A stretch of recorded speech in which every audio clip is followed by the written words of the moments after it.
Hello friends, सबका स्वागत है मेरे छोटे से गार्डन में। आज मैं आपको बताऊंगी कि जो आपकी बेल वाली सब्जियां हैं, वो जो आपकी बेलें हैं वो बढ़ती जा रही हैं, उन पे फल नहीं आ रहे हैं, एक दो ही फल आ रहा है, वो किस कारण हो रहा है। आपने सारे खाद डाल लिए हैं लेकिन फिर भी आपके जो फल हैं वो नहीं आ रहे हैं। सिर्फ एक दो खाद की कमी होती है जो हमें नहीं उसकी जानकारी होती। उसी खाद की कमी की वजह से जो आपके फल हैं वो नहीं आ पाते।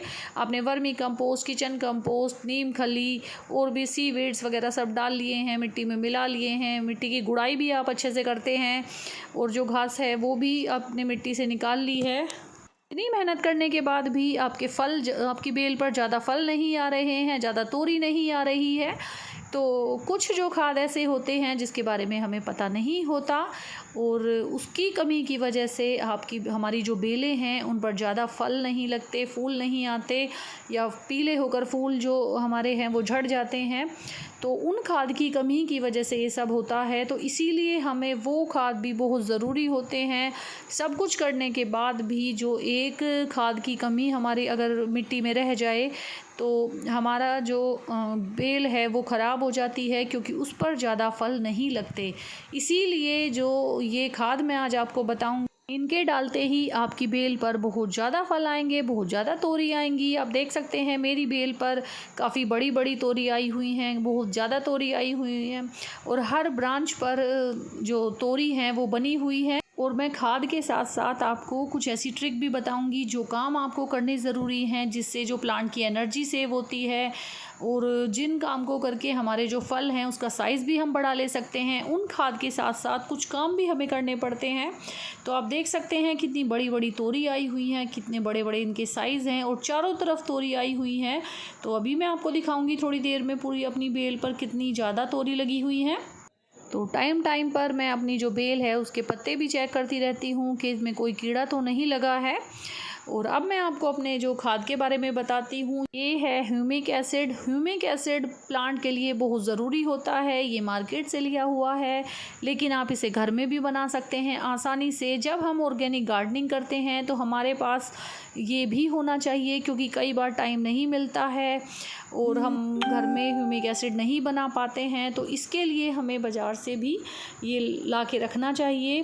और जो मैं ये घर पर भी बनाती हूँ, जो ये उपले से जो फर्टिलाइज़र बनता है, उपलों में कई चीज़ मिक्स होके जो उपले वाला फर्टिलाइज़र होता है उसमें ह्यूमिक एसिड होता है, तो वो भी मैं टाइम टाइम पर डालती हूँ। लेकिन कई बार जब हम बिज़ी होते हैं, कहीं गए हैं या कुछ काम है, तो कई बार ये नहीं बना पाते। लेकिन बेल वाली जो सब्जियां होती हैं हमारी, उन्हें इसे उस टाइम पर ज़रूरी डालना होता है। तो मैं ये वाला पानी में मिक्स करके अपनी बेलों में डाल देती हूँ। अपनी बेलों में ह्यूमिक एसिड के डालते ही आप देखेंगे उसमें नई ग्रोथ होने लगी है, ज़्यादा ब्रांचेस निकलने लगी हैं, ज़्यादा फल फूल बनने लगे हैं और जो आपके फल बनेंगे वो पूरे चमकदार बनेंगे। तो इसीलिए ह्यूमिक एसिड का ज़रूरी आप इस्तेमाल करें और उससे जो कीड़े हैं वो भी कम लगेंगे।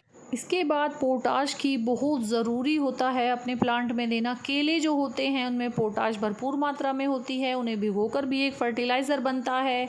और ये जो है ये जो बेल पत्थर होती है उसका फर्टिलाइज़र है, ये भी आप बनाकर ज़रूर रखें। इसका स्प्रे करें, मेरे पानी में मिलाकर इसे डालें। इसका जो रिज़ल्ट है वो बहुत ही ज़्यादा कमाल का मुझे मिला है। और अगर आप ये फर्टिलाइज़र नहीं बना पाते हैं कई बार, तो उसके लिए आप ये पोटाश का जो मार्केट में फ़र्टिलाइज़र आता है ये भी ज़रूर मंगा के रखें। तो ये दोनों फर्टिलाइज़र हमारी बेल के लिए बहुत ज़रूरी होते हैं, इसीलिए मैं इन्हें मंगा कर भी रखती हूँ और ख़ुद भी बनाती हूँ, जिससे कि हमारी बेलों में इनका इस्तेमाल सही समय पर हो सके। और जिससे सही समय पर होने की वजह से हमारी जो बेल है वो ज़्यादा जो उस पर फ्रूटिंग हो, ज़्यादा फल आएँ। और आप देखेंगे कि इन दोनों का इस्तेमाल करने के बाद जो आपकी बेल है उस पर तोरियाँ बहुत ज़्यादा लग जाएंगी, बहुत ज़्यादा तोरियाँ आएंगी, क्योंकि पोटाश की पूर्ति से हमारे जो फल हैं वो उनका साइज़ बड़ा होता है, ज़्यादा फल लगते हैं।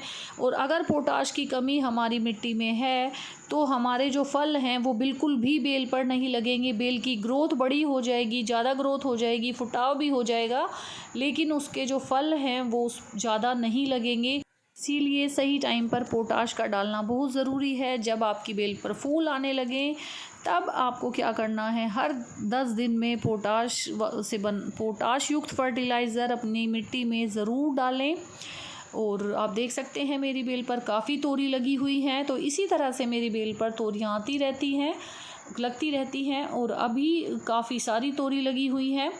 और मैं एक काम और करती हूँ, जब मेरी बेल पर बहुत ज़्यादा फूल खिल जाते हैं, जो मेल फ्लावर हैं उनमें से मैं काफ़ी सारे मेल फ्लावर तोड़ देती हूँ, कुछ ही रखती हूँ। जैसे कि अगर 10 फ्लावर लगे हैं तो मैं 6 फ्लावर यानी 6 फ्लावर्स तोड़ देती हूँ, 4 ही फूल रखती हूँ जितने ज़रूरत है पोलिनेशन के लिए, क्योंकि ज़्यादा फूल खिलने से हमारी बेल की एनर्जी ही वेस्ट होगी। इसीलिए मैं कुछ जो मेल फ्लावर है तोड़ देती हूँ।